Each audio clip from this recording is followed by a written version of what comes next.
오늘 말씀은 창세기 15장의 말씀입니다. 1절입니다. 이후에 여호와의 말씀이 환상 중에 아브라함에게 임하여 이르시되 아브라함아 두려워하지 말라. 나는 네 방패요 너의 지극히 큰 상급이니라. 아멘.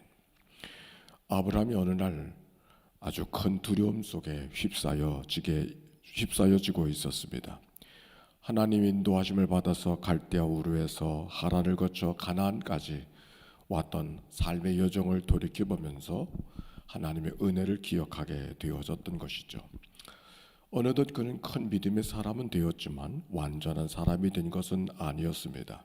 특별히 하나님이 자기에게 주신 하나님의 언약을 기억하게 되었을 때 그 아브라함의 마음속에 큰 두려움을 숨길 수 없었던 것이죠.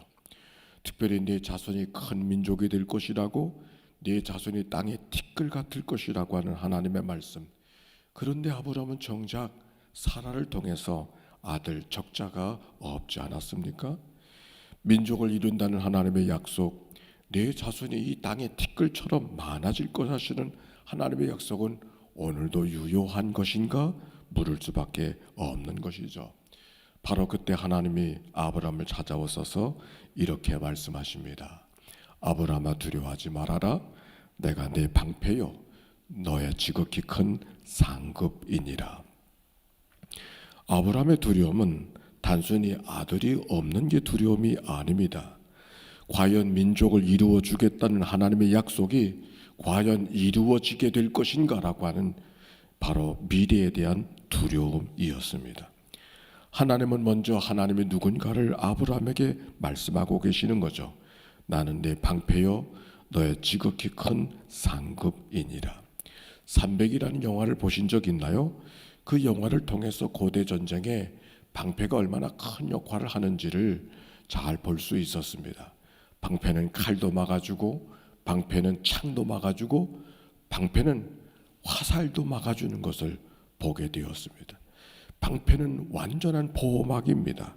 즉 하나님이 그의 방패가 되어주시겠다는 말씀은 아브라함의 몸을 막아주겠다는 그런 말이 아니라 하나님이 아브라함과 맺었던 그 약속을 보호해주고 그것을 막아주겠다고 하는 말씀이 오늘 성경 속의 방패의 의미인 것이죠.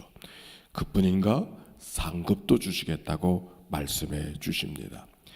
아브라함에게 말씀하십니다. 주 여호와여 무엇을 내게 주시려 하나이까? 나는 자식이 없사오니 나의 상속자는 이 다메섹 사람 엘리에셀이니이다. 아브라함이 또 말합니다.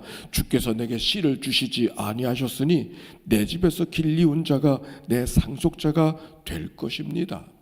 내 자식이 없사오니 주께서 내게 씨를 주지 아니하셨으니, 씨를 주지 않았다고 하는 이 말씀 속에는 뭔가 하나님에 대한 원망과 불평과 뭔가 하나님에 대한 불편한 아쉬움이 그 속에 담겨 있는 것이죠.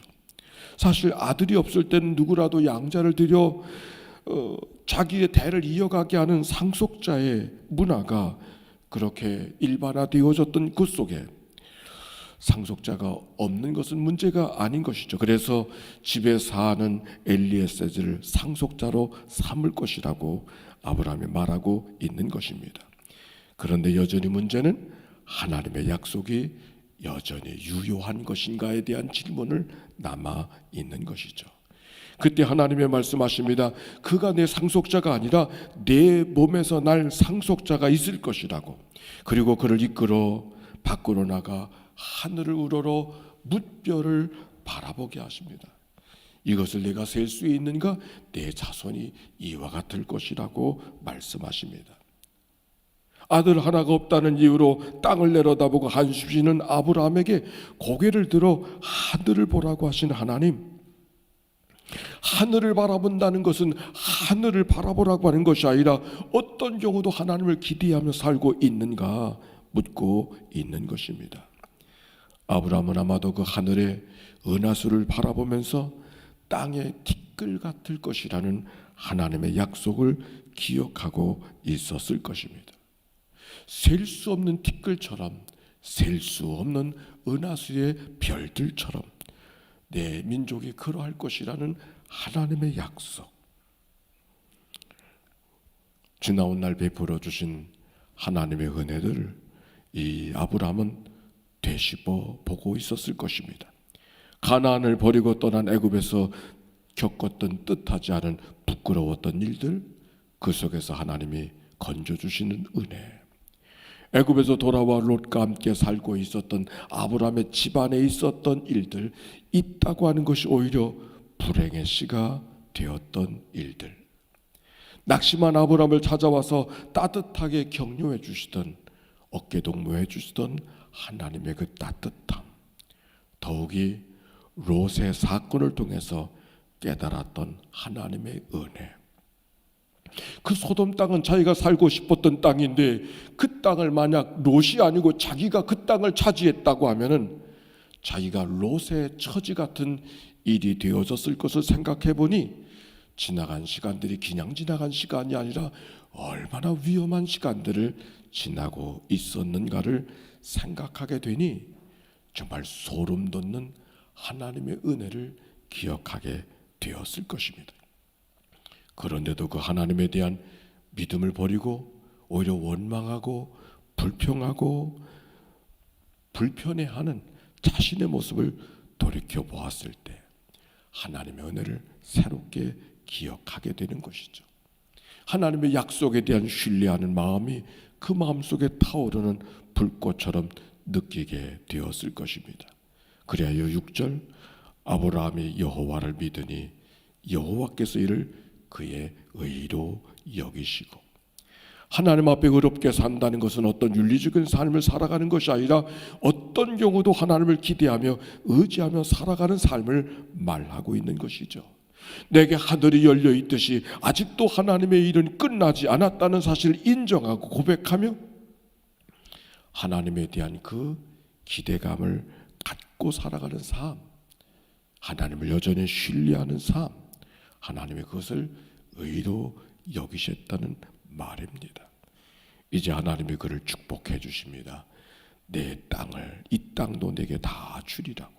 애굽의 큰 강으로부터 유프라데스 강까지 이 땅을 다 내게 주시겠다고 더 크게 축복하시죠.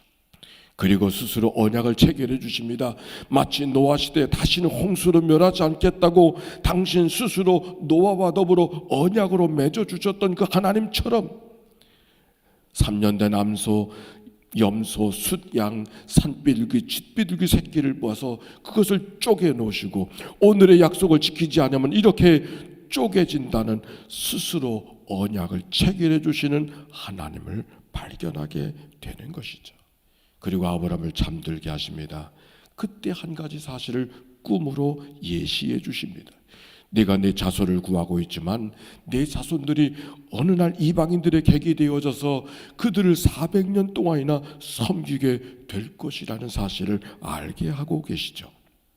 그러나 때가 되면 그들을 다시 인도하여 이 땅으로 돌아오게 할 것이라고 말씀하십니다.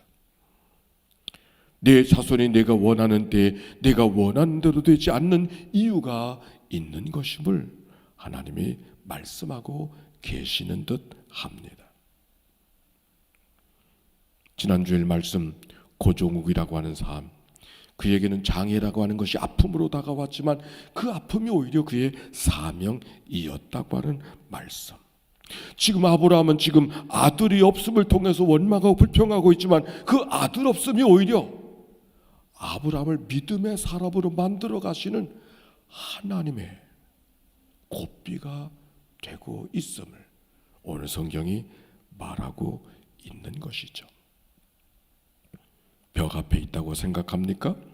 하나님의 약속은 벽으로 쌓여지지 않는 분, 모든 것이 막혔다고 생각할 때 하늘을 바라보라고 말씀하시는 것처럼 열린 하늘처럼 모든 것을 가능하게 하시는 분이 하나님이신 것이죠. 새날이 되었습니다. 새롭게 열어주시는 하나님의 시간, 오늘 이 아침을 기억하면서 오늘도 하나님을 기대하며 새롭게 출발하는 복된 하루, 이 날이 되어지기를 바랍니다. 질문입니다. 오늘 내가 기도하는 제목에 대한 하나님의 더딘 응답 앞에 나는 어떻게 반응하고 있는가?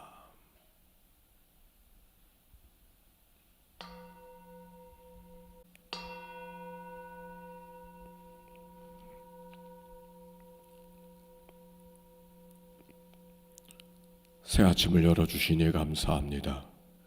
단잠을 깨워주시고 주와 더불어 한날의 삶을 살아가도록 인도하신 하나님, 두려움 속에 있었던 아브라함을 다시 일으켜주시고 그의 믿음을 돌보아 주시는 하나님의 은혜가 오늘도 이 아침 저들 가운데 임하게 하옵소서.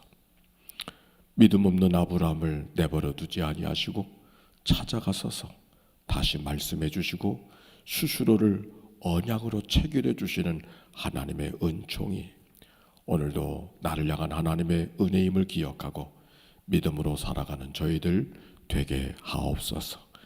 병상에서 이 아침을 맞이하는 식구들 모든 하나님의 백성들에게 치료와 회복의 아침이 되도록 인도해 주옵소서.